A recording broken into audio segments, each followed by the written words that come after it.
নমস্কাৰ প্ৰিয় বন্ধু বান্ধৱীসকল, হেল্পফুল অসম ইউটিউব চেনেলটিৰ অন্য এটা ভিডিঅ'লৈকে সকলোকে পুনৰবাৰ স্বাগতম জনাইছোঁ। প্ৰজ্ঞান ভাৰতীৰ 2022 বৰ্ষৰ স্কুটিৰ যি বিতৰণ কৰাৰ কথা আছিলে 30 নৱেম্বৰ তাৰিখে কামৰূপ ডিষ্ট্ৰিক্টত, বৰ্তমান তাৰে প্ৰচেছিং সকলোবোৰ হৈয়ে গৈছে আৰু আপোনালোকক হয়তো ফোন কৰি ডিলাৰলৈ মাতিছে আৰু যিসকলৰ ফোন নাই কৰা বা যিসকলৰ ফোন নম্বৰ চেঞ্জ কৰিছে বা তেওঁলোকে পাবনে নাপায় এতিয়ালৈকে কনফিউজ আছে। তো আজিৰ এই ভিডিঅ'টোত সম্পূৰ্ণ তথ্য মই জনাই আছোঁ, আপোনালোকে লাভ কৰিব স্কুটিখন আৰু কেনেকৈ ফোন নাহিলেও আপোনালোকে গম পাব যে আপোনালোকৰ স্কুটিখন পাব। ভিডিঅ'টো সম্পূৰ্ণ শেষলৈকে চাব। আৰু এইটো বৰ্তমান কামৰূপ জিলাত দিয়া হৈছে, কামৰূপ মেট্ৰ' আৰু কামৰূপ গ্ৰাম্য, আৰু লাহে লাহে সকলোবোৰ ডিষ্ট্ৰিক্টত বিতৰণ কৰিব। আৰু বিতৰণৰ ডেট এইটো ভিডিঅ'তে মই জনাই আছোঁ কেতিয়া সকলোবোৰ ডিষ্ট্ৰিক্টত বিতৰণ কৰিব। শিক্ষামন্ত্ৰী মহোদয়ে যিহেতু জনাইছে 30 নৱেম্বৰ তাৰিখে এখন মিটিঙত স্কুটি বিতৰণ কৰা হ'ব, গতিকে 30 নৱেম্বৰত ক'ত বিতৰণ কৰা হ'ব সেইটোও কৈছিল আৰু তেনেকুৱা ধৰণে কামবিলাক আগবাঢ়িছে আৰু কামৰূপ জিলাত এতিয়া বিতৰণ কৰিব 30 তাৰিখে।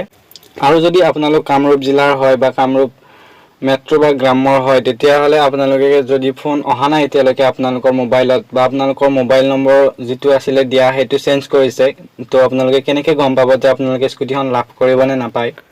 যদি আপুনি 60% ওপৰত লাভ কৰিছে তেতিয়াহ'লে স্কুটি নিশ্চয় পাব ছোৱালীৰ ক্ষেত্ৰত, আৰু ল'ৰাই যদি 75% পাইছে তেতিয়াহ'লে স্কুটি পাব। আৰু গতিকে যদি আপোনালোকৰ 60% পোৱাৰ উপৰিও আপোনালোকৰ আৰু নম্বৰ পাইছে তেতিয়াহ'লেতো নিশ্চয় আহিবই। আপোনালোকে যদি এতিয়াও ফোন কৰা নাই, আপোনালোকে কেনেকৈ স্কুটিখনৰ বিষয়ে জানিব পাৰিব, স্কুটিৰ আপোনালোকে পাবনে নাই কেনেকৈ জানিব পাৰিব, তাৰ কাৰণে আপোনালোকে ডিলাৰলৈ যাব লাগিব। যোনটো ডিলাৰত বেলেগ যিবিলাকে স্কুটি লাভ কৰিছে আপোনালোকৰ কাষৰ বা আপোনালোকৰ স্কুলৰে বা আপোনালোকৰ কোনোবা ফ্ৰেণ্ডে য'ত আপোনালোকৰ ডকুমেণ্টছ জমা কৰিছে তাত আপোনালোকে যাই ইনফৰ্ম কৰক, আৰু আপোনাৰ যদি নামটো আছে তাত তেতিয়াহ'লে আপুনি ডকুমেণ্টছটো তাত জমা কৰিব পাৰে।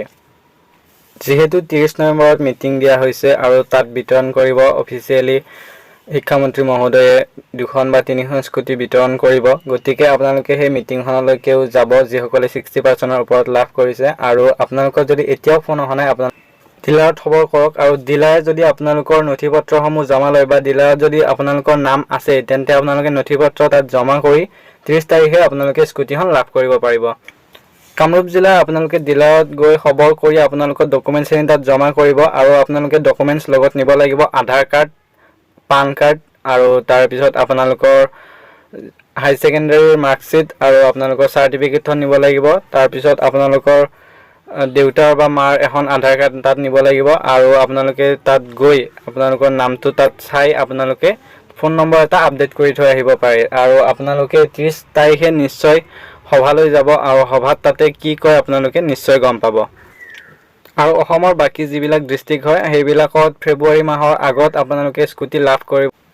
এনেকৈ আপোনালোকৰ ওচৰলৈ ফোন আহিব আৰু আপোনালোকে ডিলাৰত গৈ তাত ডকুমেণ্টছ জমা কৰি স্কুটিখন লাভ কৰিব পাৰিব।